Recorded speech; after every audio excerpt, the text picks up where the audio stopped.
As you begin to sneak out through the alleyway, you see a guard is approaching. Oh crap, he's definitely gonna ask us, he's gonna find the gold. There's no way we can escape now. Okay, so I have a plan. I'll go speak to him and distract him. You go sneak out with the gold. Okay, GM, I go out to distract the guard. Okay, cool. Roll a deception check for me. Okay, that is a 2, plus my modifier is a 6. That is a fail. He sees through your lies and he detects the gold that you have robbed from the bank. Really? Is there nothing I can do? Sorry, man, you rolled bad. That's a fail. That's just how it works.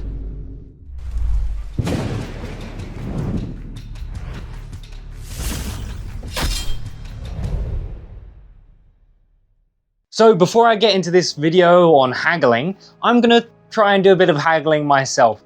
I'm gonna try and haggle you into going to the link description below and getting notified when the Kickstarter for this project launches in 3 days. On September the 24th, this project is gonna launch on Kickstarter. It will last for a month till October the 24th. And in that time, we need to raise £100,000 in order to pay for all of the developers and artists and everything else to actually make this possible, as well as, you know, manufacturing costs and shipping costs. Trust me, we desperately need all of you guys to help us back it so that we can really get this project outside of our little sphere of people and make it something that a lot of people are going to enjoy.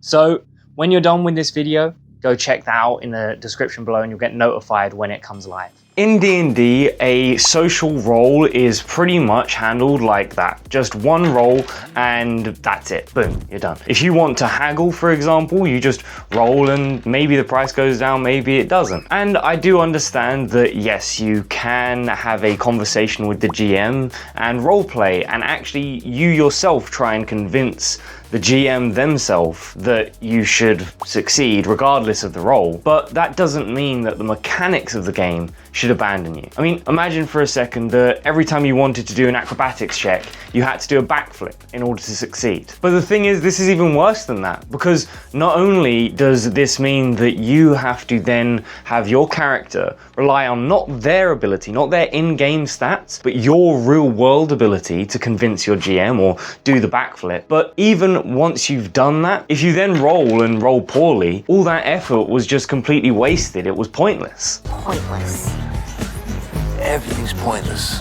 And that's basically how D&D handles social encounters. You, the player, have to convince the GM, not your character convincing the NPC. And then you get to roll one single die, which means that even if you roll really well, if you yourself can't construct your argument super well and super articulately, it probably won't go as well as it probably should. Or say you are a wordsmith and you can convince the GM. If you then just roll a natural 1, there was no benefit to it to begin with. But in G&G we do things completely differently. Instead of it just being one roll, we have built an entire social encounter system.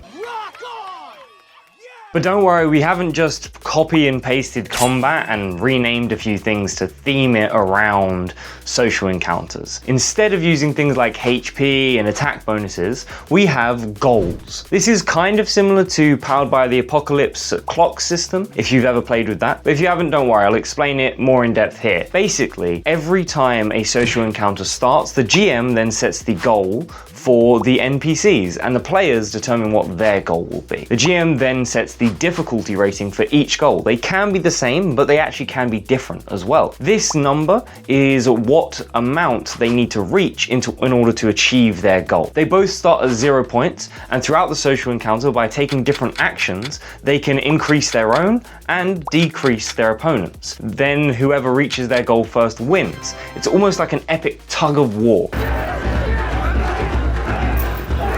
But sometimes, rather than having two different goals that you're both trying to achieve, you might be competing over one single goal. This means instead of both starting at 0 and working your way up, the number starts somewhere in the middle and one tries to bring it down to 0, whereas the other tries to bring it up to 20. Now, this doesn't have to always start at 11 or 10 to be even. It can start closer to one side if the GM believes that they are closer to winning their goal, or perhaps their goal is easier. This distinction is really important in having these two types of social encounters, because it means that you can use this system for pretty much any social encounter you can think of, whether it has one goal or 5 goals. And that's because not every goal is winning the encounter. There can be some lesser goals that might give you buffs throughout the encounter or do little side things that will help you later on. There can even be ways to win that aren't quite fully winning, you know, they're winning partially. And the reason that you might ever go for these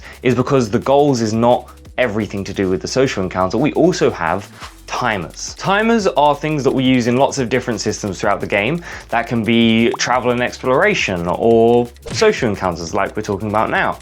If you want to see more about the travel and exploration system, you can see a video on that topic right there.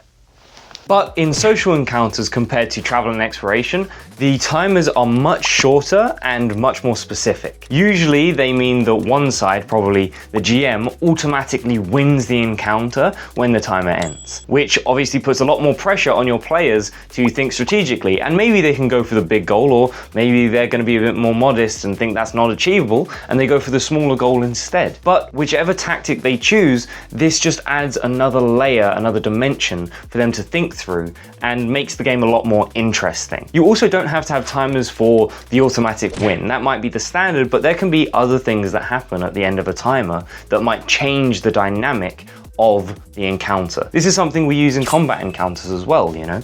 Maybe the trees come alive at this point, or there's an earthquake. Something that just shifts it up and stops it from being the same boring encounter every single time. All in all, we've tried to shift social encounters from just one boring roll to a tactical, in-depth system that still allows you to show off your silver tongue without forcing you to have to carry your character on your back. So if you're ready to stop casually socializing and start competitively socializing, it's time to start Grit and Glory. So I hope you enjoyed all of that stuff about the social encounter systems. I know I put a lot of work into it. It's one of the biggest things we've added into this system compared to D&D that is pretty much all combat focused. And if you want to try and drag your players out of just that D&D only mindset and try a new system for once, well, you're going to need to go to the description and notify yourself when our Kickstarter goes live in 3 days, right? This is the perfect opportunity, seeing this new system that has all of these other things, get them hooked on our channel, and they'll be dying to play it when it releases.